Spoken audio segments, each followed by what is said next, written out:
All right, everybody. Welcome back to all my listeners. This is episode 7 in season 14. Today is Wednesday, February 12th, 2025. My name is Sonal Patel, and this is the Paint the Medical Picture podcast series. All right, you guys, can you believe just the other day was that little thing called the Super Bowl? That was completely crazy. I had the other team going all the way. Of course, that didn't happen. But overall, it was a pretty good Super Bowl. A lot of good commercials per usual. A really interesting and artistic halftime show that I know there was a lot of blowback from on social media feeds, etc. But I thought it was great. Anyway, so we had that to look forward to this past Sunday. And of course, Valentine's Day is coming up in just a few more days. So, there's a lot going on in this month of February. I'm expecting a big snowstorm coming up when this podcast actually drops on Wednesday, February 12th. I should be seeing a lot of snow coming my way. So I'm looking forward to it. I know we haven't had that much snow this past season. So I think it'll be nice if it does actually happen to fall. So far, the weathermen have been pretty accurate and it's been pretty snowless here in the area. But, hopefully these 8 inches in the next couple days will bring some fun. So anyways, you guys, let's get into today's episode. So it's the second Wednesday of the month, and you know what that's all about. It is going to feature the OIG Work Plan updates for the month of January 2025. And of course, in my trusty tip, I want to focus on outpatient psychiatric care. I think you're catching a theme. I am always auditing these behavioral health, psychiatry types of claims. And so I really thought it's good to pull out some compliance recommendations and guidances from time to time. So that will be trusty tip.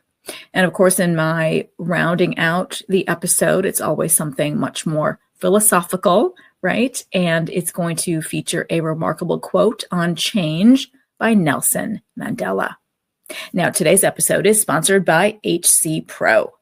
Are you new to coding or looking to sharpen your coding skills? Look no further than HCPro's Certified Coder Bootcamp Original, the ultimate training program for mastering ICD-10-CM, CPT, and HCPCS Level 2 coding.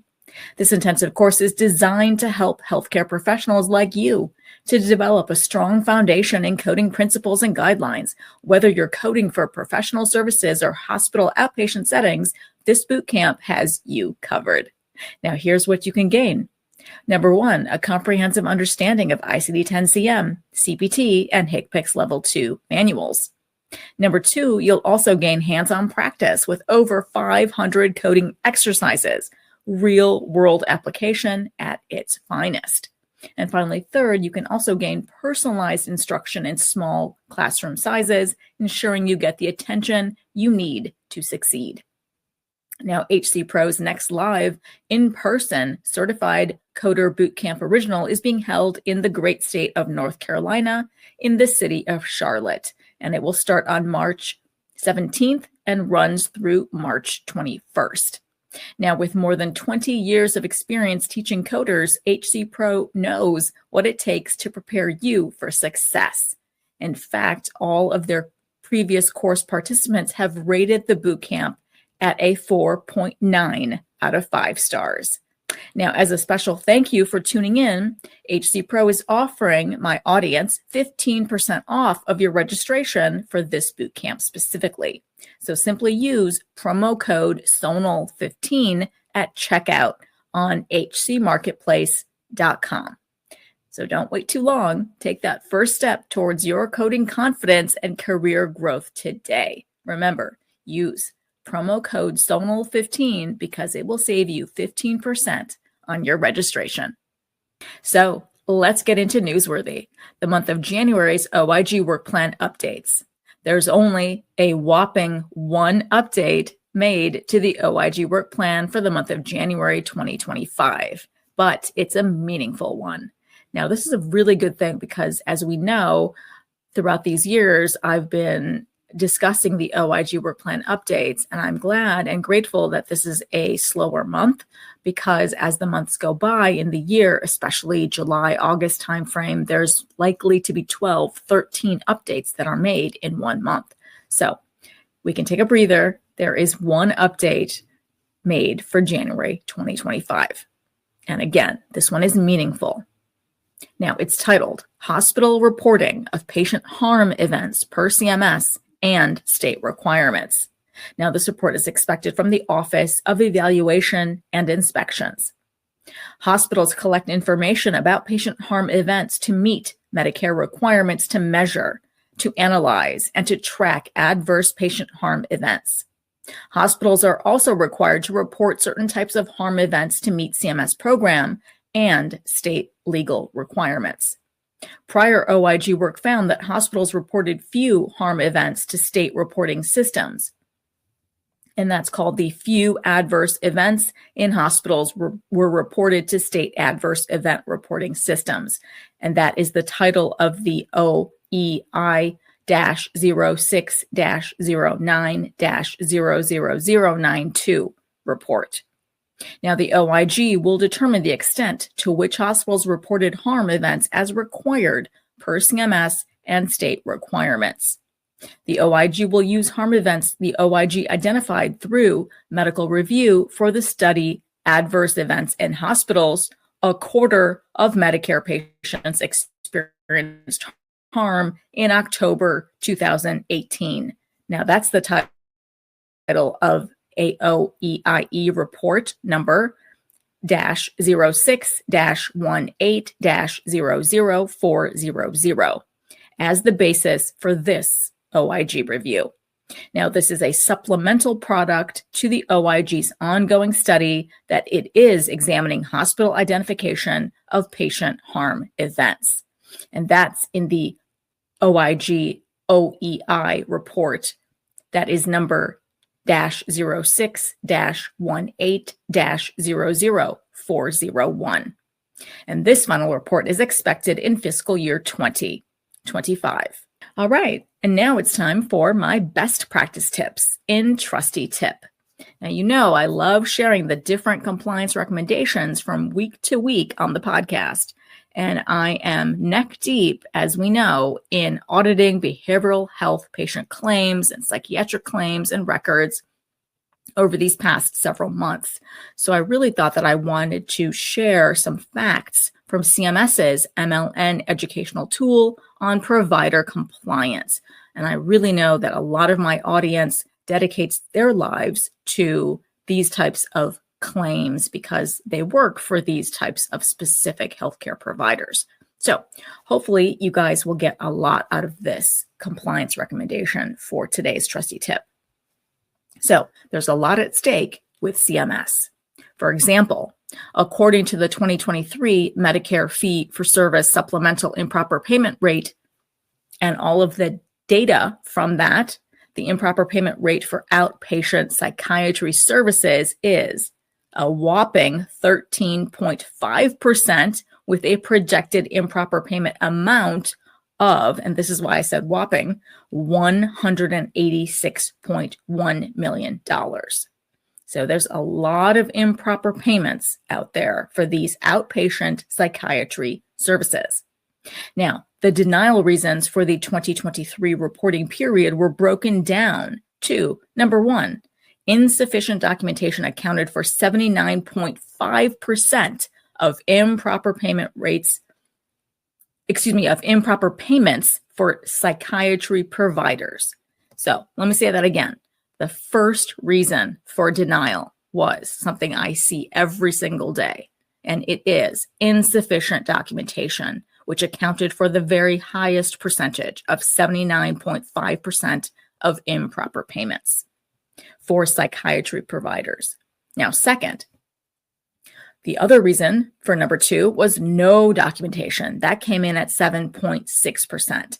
Now, that's simply outrageous, right? I always advise from podcast to podcast over these years, guest appearances I've made on other people's platforms, No documentation is simply a no-no, right? That means you're disregarding those pieces of mail that come to you from the CMS or from your MAC that are requesting additional documentation, right, to support those billed psychiatry claims that you sent out the door. And the Medicare has received those claims, but they want to know what documentation is there to back it up. So that percentage of 7.6 for no documentation, that needs to go down to like 0, right? We have to be sending documentation. Now, third, the next reason for denial is incorrect coding, and that came in at 7.1%. Now, that's also, something that can go a little wonky, a little sideways, especially with CPT changes that happen year after year. The definition tweaks that might be happening, different things are happening in the various MAC jurisdictions, right? So incorrect coding does play a part, and it is 7.1%. Let's not forget that a lot of these psychiatry services are time-based codes, right? So if you miscalculate your time, et cetera, you're definitely going to be choosing the incorrect code from CPT. So that could be a very good example of why incorrect coding happens. Now, fourth, there's also something that we should all know in my audience for medical necessity. But thank goodness that denial reason is very, very, very low, and it came in at 0.1%. So that is negligible reason. It hardly, makes the mark at 0.1%. So that's very, very good. And then finally, fifth, there's something called other errors, quote unquote, and that came in at 5.8%. And that caused other improper payments. Now, when I see errors like that, I never know what that means, right? But here is the CMS coming in with that category. So they have their own eyeballs on another bucket of errors, and they've identified those as other errors. And so it is still a big percentage at 5.8%. So we've got to be really mindful and pay attention to those details of CPT coding and the coordinating documentation that goes with our claims. Now, the various MAC jurisdictions have their own LCDs and LCAs, right? Those are those local coverage determinations and those local coverage articles that should be looked at closely if you are a provider performing outpatient psychiatry services. And remember that a facility may provide a wide range of services and programs to its outpatients who need psychiatric care, ranging from a very few individual services to comprehensive full-day programs, and from intensive treatment programs to those that provide primary support. Now, Medicare Part B covers outpatient mental health services, including services that are usually provided outside a hospital in these types of settings. Number one, a doctor or other healthcare provider's office, or in a hospital outpatient department, and finally, in a community mental health center. Now, the coverage criteria includes 3 main things. And this is where I also find many encounter notes that are deficient or lacking in documentation, right? Just like the CMS with their big number 1 reason for denial of 79.5%, right? Lacking documentation, insufficient documentation. So coverage criteria for CMS includes, again, these 3 main things. Number 1, an individualized treatment plan. Now, those treatment plans are big. They're full of multiple details that have to be accounted for in what's known as a treatment plan. So a physician must be prescribing and providing services under an individualized written plan of treatment that's set up by a physician after any needed consultation with proper staff members. Now, to get services, the plan must state the type, the amount, the frequency, and the duration of the services, and must show that the diagnoses and expected goals are necessary, right? So you have to document all of that. All of that has to be bundled up inside of that treatment plan, right? CMS does not require a plan if the provider only provides a few brief services. So at least there's some grace there. If your patient only comes in for a couple of times, you do not need to provide a full-blown individualized treatment plan, again, because that patient will no longer be your patient. Now, number 2, CMS also requires that there is physician supervision and evaluation. A physician must be supervising and periodically evaluating services to decide if the patient meets their treatment goals. Now, the physician must base this evaluation on periodic consultations and conferences with therapists and staff, medical records reviews, as well as patient interviews. Now, medical records must support this involvement. Now, the physician must also supervise and direct any therapist that's involved in the patient's treatment. If they are seeing the patient periodically, to evaluate the course of treatment and also decide if treatment goals are being realized or if they need changes in direction or emphasis. That's also a big must, right? Is to come back in again and review and tweak that treatment plan based on an adjustment in goals. And then finally, third, CMS also expects there to be reasonable expectation of improvement in your patients. Now, services must be reasonably expected to contribute to diagnostic study and improve the patient's condition. The treatment must at least reduce or control the patient's psychiatric symptoms to prevent relapse or hospitalization and improve or maintain their function level. Now, CMS also goes over what are the covered services for outpatient psychiatry. Now, covered services for outpatient psychiatry include individual and group therapy with our physicians, with psychologists, or with other mental health providers that are authorized by the state. There's also occupational therapy services if they require the skills of a qualified occupational therapist and are done by or under the supervision of a qualified occupational therapist or an occupational therapy assistant. Also covered are services of social workers, trained psychiatric nurses, and other staff trained to work with psychiatric patients. Also covered are various drugs and biologicals provided to outpatients for therapeutic purposes, but only if they're of a type that can't be self-administered. Now, covered services also include the activity therapies, but only those that are individualized and essential for treating the patient's condition. Again, that treatment plan must clearly justify the need for each therapy and explain how it fits into the patient's treatment. Also covered are family counseling services. Also included and covered are patient education programs, but only where the educational activities are closely related to the patient's care and treatment.